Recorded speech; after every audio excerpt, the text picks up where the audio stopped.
এটা আমার অনেকবার। আউযুবিল্লাহি মিনাশ শাইতানির রাজিম, বিসমিল্লাহির রহমানির রহিম। কেমন আছেন বন্ধুরা? নিশ্চয়ই ভালো আছেন, আমিও ভালো আছি। আমি এই সময়ে রূপচর্চা বিষয়ক অনুষ্ঠান দেখাই। আজকেও রূপচর্চা বিষয় অনুষ্ঠান দেখাবো, হাতে মেহেদি দেওয়া। মেহেদি দেওয়া নবীজির সুন্নত। আমরা বিশুদ্ধ হাদিস গ্রন্থ থেকে এটা পেয়েছি।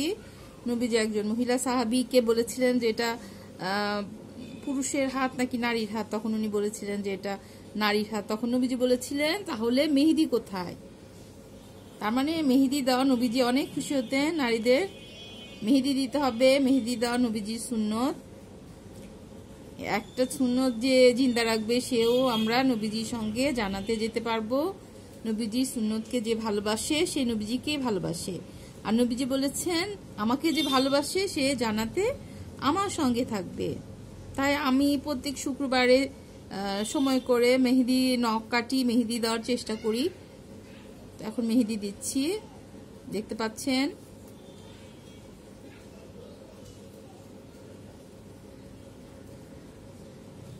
আমাদের সময় না থাকলে, যেমন নকশা ডিজাইন করার আমাদের এখন সময় নেই, তখন আমরা এভাবে প্লেন করে নখে মেহেদি দেব, দেখতে অনেক ভালো লাগবে।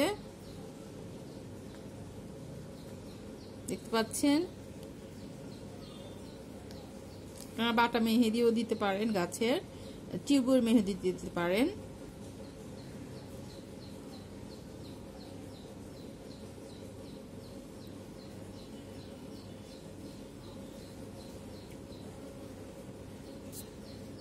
এই মেহেদি, টিউবের মেহেদি 5 মিনিটে লাল হয়ে যায়।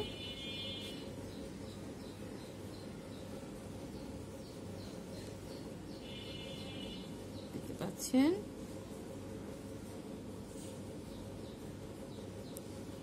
সব নখে দেওয়া হয়ে গিয়েছে। আমি মেহেদি দেওয়ার সঙ্গে সঙ্গে এর উপকারিতা, যাদের হাঁটু ব্যথা, নবীজি বলেছেন মেহেদি বেটে দিলে হাঁটুর ব্যথা কমে যায়। যাদের পায়ে হাঁটুতে ব্যথা তারা মেহেদি বেটে দিবেন, তাহলে বা ব্ল্যান্ড করে দিবেন, তাহলে ব্যথা বিষ কমে যাবে। একটা ওষুধি, এটা খুব উপকারী জিনিস। যেহেতু নবীজি বলেছেন সেহেতু অবশ্যই এটা আমাদের উপকারে ব্যথা বিষে সারবে। চুলের হেনা হিসেবেও চুলে দিলেও বাটা মেহেদি চুলের সার হয়, পুষ্টি হয়। আপনারা সময় করে মেহেদি বাটা দিবেন। মেহেদি বাটা দেওয়ার পরে ধুয়ে শ্যাম্পু করে গোসল করে ফেলবেন, তাহলে আমাদের চুল ভালো হবে, পুষ্টি পাবে, চুলের গোড়া শক্ত হবে। সপ্তাহে একবার এই প্যাক দিলেই মেহেদির সঙ্গে একটা ডিম ফেটে দিয়ে দিবেন, আর মাথায় তো আগে তেল ম্যাসেজ করে নেবেন, তাহলে আমাদের চুল অনেক ঘন পুষ্টিকর হবে, চুল ভালো হবে। তো সবাইকে অনেক অনেক ধন্যবাদ আমার এই মেহেদি দেওয়ার অনুষ্ঠান দেখার জন্য এবং এর উপকারিতা এবং নবীজি সুন্নত জানার জন্য। সবাই সেই অনুযায়ী আমরা চলবো, আমরা সেই অনুযায়ী চলার চেষ্টা করব, তাহলে আমাদের দেখতেও সৌন্দর্য হবে এবং সঙ্গে সঙ্গে আমাদের নবীজির সুন্নত হবে। সবাইকে অনেক ধন্যবাদ জানিয়ে শেষ করছি। ভালো থাকেন। আল্লাহ হাফেজ। আসসালামু আলাইকুম ওয়া রাহমাতুল্লাহি ওয়া বারাকাতুহু।